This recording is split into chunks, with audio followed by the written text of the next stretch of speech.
What's up, guys? This is Ty Zen again with PrisonOrFreedom.com. It's a blog where we talk about the tools, the techniques, and the strategies that allow people to find freedom in their lives. And this second part about the differences between living in Texas versus Florida, I want to go over the type of people that live in each state, okay, so that you guys can be aware ahead of time, okay? So one of the obvious things that you'll notice when you go to Florida is that the majority of the people there do not grow up in Florida. The majority of the people that live in Florida come from outside the state, usually from the north, where they're tired of the snow and the cold and the freezing temperatures, and they want to go down to Florida to retire in a warm place where their joints are not hurting, okay? So there's a lot of non-locals and out-of-state people that live in Florida, okay? So when you meet people down there, there's not like a hardcore root or tradition that they have. Like people in Texas that come from Texas, they're really hardcore on being proud of coming from and growing up in Texas. And likewise, the people that grow up in Southern California, they're really proud of what their heritage and their roots are in Southern California, okay? But in Florida, you don't see that because the majority of the people don't come from there. They come from Montana, South Dakota, Boston, New York, and Maine, and just places that are really cold, okay? So that also leads us to the next point, is that most of the people in Florida are retired people, so they're older. They have their age, the average age of the people that you see in Florida are usually old retired people. It's not like in Texas or like in Dallas or in Houston or Austin. Especially if you go to Austin, it's a city full of young college people, okay? So because the average age of the people in Florida are much older, their pace of life is a lot slower. So they're chilling out, they're relaxing and stuff. They're not in a rat race, okay? So if you live like in Houston or in Dallas or like in Los Angeles or something, especially Los Angeles, it's a huge rat race out there. Everybody's trying to get ahead, everybody's trying to make money, everybody's hustling, okay? But in Florida, you don't get that feel. It's a lot older community, and just everything just seems to be older, right? So if you like a slower pace of life, you might want to consider Florida, okay? Now, out of all the three places, I would say that Southern California has a faster pace of life, and then Texas would be second, and then third would be Florida, okay? Now, here is something that I noticed, and this might be a bias here, okay? Because, being a trainer, personal trainer and everything, and an athletic trainer, this is going to be slightly biased, okay? But I noticed that between Southern California, Texas, and Florida, I would say that there are more people that are in shape in California and Texas versus the people in Florida, okay? If you go to Florida, when you go to the beaches and stuff, there's just a lot of people that's out of shape. Whereas when you go to the beaches in Southern California, almost everyone in there is in shape, okay? And then in Texas, it's kind of like in between, okay? Unless you're in a place like Austin, where it's a really health-conscious city, then there's a lot of people that's in shape, okay? And when I say in shape, I don't mean like people walking around with six-packs or anything like that and all muscled up. I'm just talking about like obese and overweight versus non-obese and non-overweight people. If you go to the beaches in Florida, you'll notice there's a lot of people that's overweight. And like I said, being a trainer, that might be a biased opinion, okay? So just keep that in mind. Now, this is not a biased opinion here. In Texas, in Florida, and Southern California, there is a big mixed ethnicity. So in Texas, we have a lot of Latinos and a lot of Asians and a lot of Caucasians, blacks. It's just mixed. There's no, you won't even notice the difference, especially if you're in the big cities, okay? In California, that's the same way. In Florida, it's also a mixed ethnicity, but it's just more of an older ethnicity, okay? If you go near the beachfront properties, it's more white people. than in Florida, whereas in Texas and California, it appears to be mixed to me. Okay, you might have to check the Census Bureau for more accurate information than that. Okay, so the next thing that I want to talk about is the jobs and the business opportunities and the job opportunities between Texas and Florida. As I mentioned in the first video, Dallas has the largest concentration of Fortune 500 companies in the world, right here. The politicians and the people in Texas, it's a Republican state, so they really support people that want to make money, whether you're an employee or you're a business. So they have a lot of incentives here in Texas to make sure to bring people into the state as far as employees and businesses go. This is the summer of 2015 right now, and right now they're in the process of bringing in the Toyota manufacturing plant and the State Farm insurance, and it's like right now it's a couple of exits down from my house in north Dallas. Okay, so that's pretty cool. And if you go to Austin or Houston, I mean, there's just lots and lots of businesses there. If you come to Texas and you can't find a job, it's probably because you ain't serious about it, okay? But there's a lot of businesses here. The biggest company in the world, ExxonMobil, the oil company, they're located right here. International headquarters is right here in Dallas, okay? So there's really no reason not to be able to find work here, okay? And on top of that, they offer lots of business tax incentives for companies to come here. So there's a lot to come here to Dallas and to Texas in general. And then as far as personal income goes, Texas and Florida does not have a personal income tax. A state income tax, they only have the federal, so that's good. It's not like Florida where they want to tax you for everything, okay? So they have a state income tax out there. The other thing too is the salaries that's in the job salaries in Texas and Florida. When you do look at the same job and the same position and stuff, the salaries are very similar. They're not that significantly different. Now, they are significantly different if you compare it to like Southern California, okay?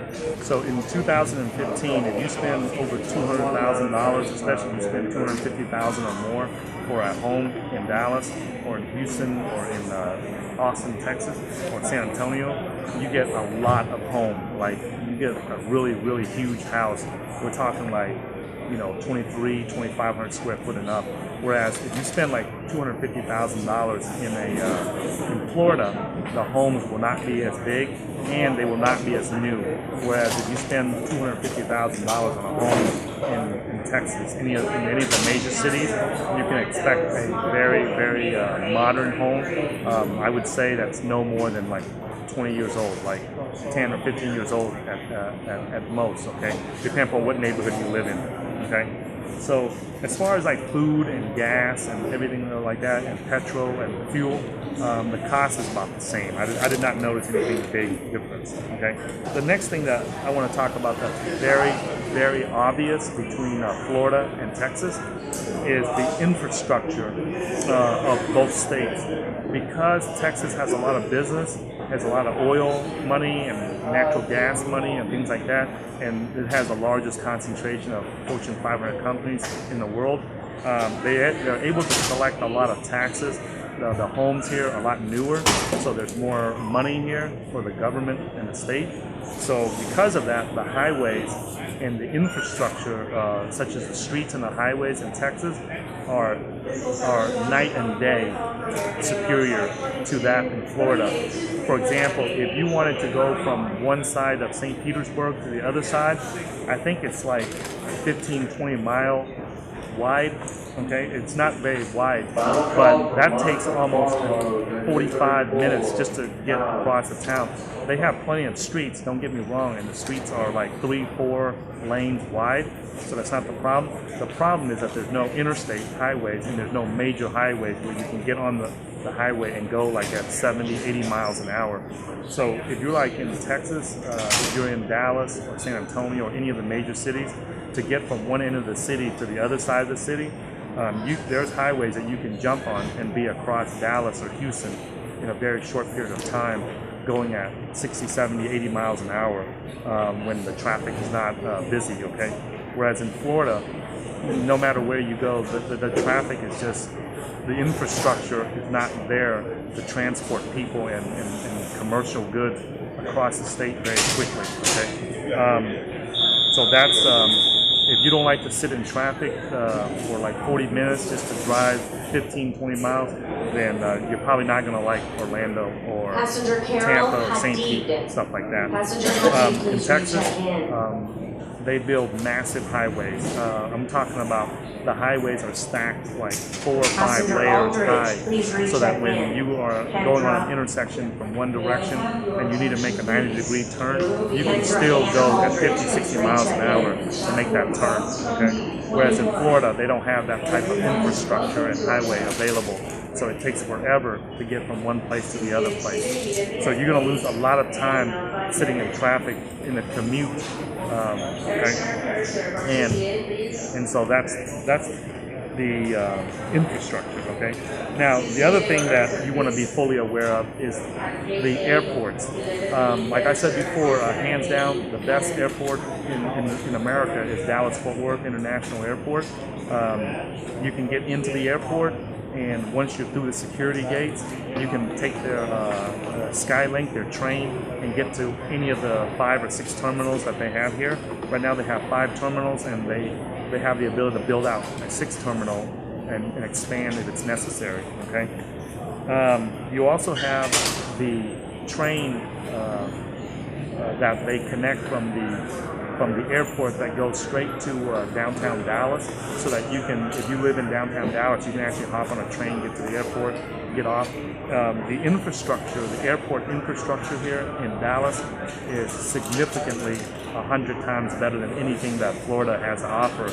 And here's one of the things, in Dallas, because of all the Fortune 500 companies that are here in Dallas and all the businesses here, they have the airport is suited for travel. You have a one-way trip to go 3 hours or so to the West Coast and about 3.5 hours to the East Coast, anywhere in America. So a lot of companies that have a lot of traveling people, employees, Dallas would be the ideal place, or Houston would be the ideal place, because they have direct flights to almost every city in America, okay? The other thing too is that if you look over here, this is where the Homeland Security is, right there. As you can see, there's not a long line of 100 people like they do in Florida, especially like around Orlando and stuff. Florida airports are more designed for tourists and people going on vacation and kids and family. So when you go through the airports, like especially like in Orlando or Tampa or St. Pete, everybody that goes to the airport has like 2.5 kids with them, okay? So it really holds up the lines when you go through the airports. And most of these kids and most of these families, they're not used to going through airports. Sometimes it's their first time or second time because it's on vacation. Whereas in like Dallas or Houston or Austin, the airports are designed to accommodate business people. And so there's a lot of business that come through here. So their airport infrastructure is designed so that when you come in and out, you can get in and out very, very quickly through the airport security and to your terminals and to your gates. Another thing that you'll notice that if you look on this side right here, if you'll notice there's like, I don't know if you can see it through the sunlight, but there's like all those monitors right there. All those monitors, you see that? There's huge monitors, and those are all departure monitors. That's not even the arrival. There's like 1, 2, 3, 4, 5, 6, 7, 8, 9, 10. There's 10 monitors to indicate all the departing flights from DFW. And each monitor has like 25 flights on it. So you do the math. There's like 250 flights that's going to leave out of here in the next 1 to 2 hours. So that just shows you the capacity that this airport can handle. Okay. So be aware of that. If you travel a lot for work, you may want to live in like the hub airport cities like Dallas, Fort Worth. or like in Houston. Okay. Austin and San Antonio are not a hub airport, so a lot of times if you leave San Antonio or Austin, you still have to go through Houston or go through Dallas-Fort Worth to get to your destination. So just be aware of that. So if you go to like Dallas-Fort Worth airport, as long as you arrive an hour before your flight, you can get to your flight with no problem whatsoever. If you're in Orlando or Tampa, you might want to get there like 2 hours before your flight, just so that you can get past the 100 kids that are waiting in line to get back home from their vacation. Okay, so that's the infrastructure. So the last thing that I want to cover about the difference between living in Florida versus living in Texas, and this is just miscellaneous stuff that a lot of people don't talk about, and something that we discovered when we were traveling through and doing a recon in Florida. Okay, now this can be a big issue for some people. It's a big issue for me and my wife. Okay, so one is that it's the insect problem. So in Texas, there's a huge mosquito problem. It doesn't matter what city you live in. Like pretty much when the sun goes down, you really cannot sit outside in Texas with your kids. Like if you have small kids, you really don't want to sit them outside in the dark because they're gonna be bitten by mosquitoes. That's the only thing. It's not a whole lot, but it's enough to be annoying. If you're an adult, then it's not really a big deal. But if you have kids that you don't want them to be bitten by mosquitoes, then that can be an issue. Now, in Florida, there's also the same thing, except they have a bigger mosquito problem because of all the swamps and all the water that they have over there. There's just water everywhere. There's like pockets, there's little pools of water almost everywhere in Florida that you go. So because of that, they breed a lot more insects, and it's hot, but it's like sunlight and sun like the entire year. So it's very good for insects to breed over there. And out of all the states in America, Florida has like 70 species of mosquitoes. Okay. Now, when I was down there around the Tampa, St. Pete area, and especially around the Clearwater area, when you're near the ocean, you don't notice the mosquitoes and the bug issues. Okay.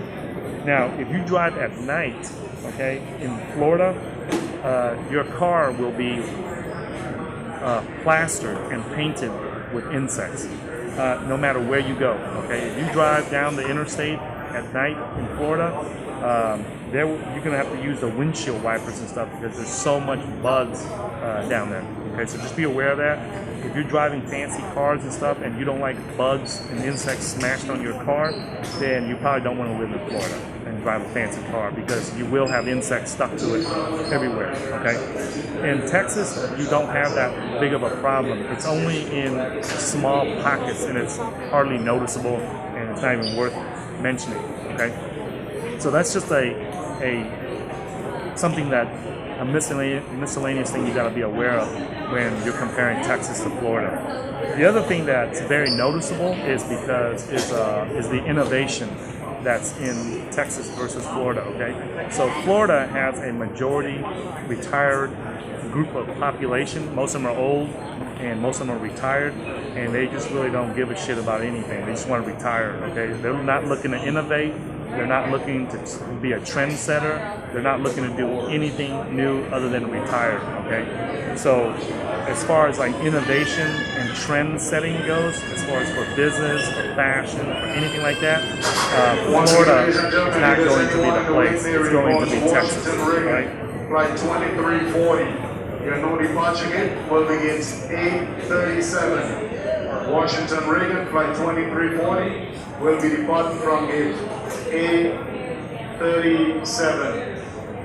Now, when it comes to speaking of fashion, okay, in my opinion, I have an art background, so I mean, and I used to work in the club districts of Austin, Texas, quite a bit, so I see a lot of fashion. Okay, Florida, pretty much the fashion, in my opinion, is kind of like non-existent, simply because the people are just there. They're old and they're retired. They really don't care about new fashion trends or anything like that.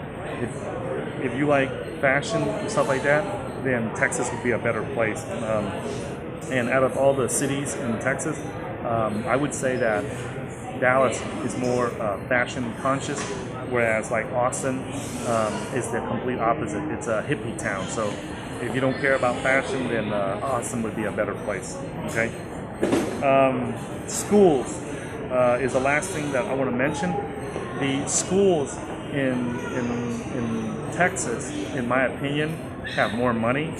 When you see the schools in Texas, the lawns are mowed, the tracks, the sports tracks are new.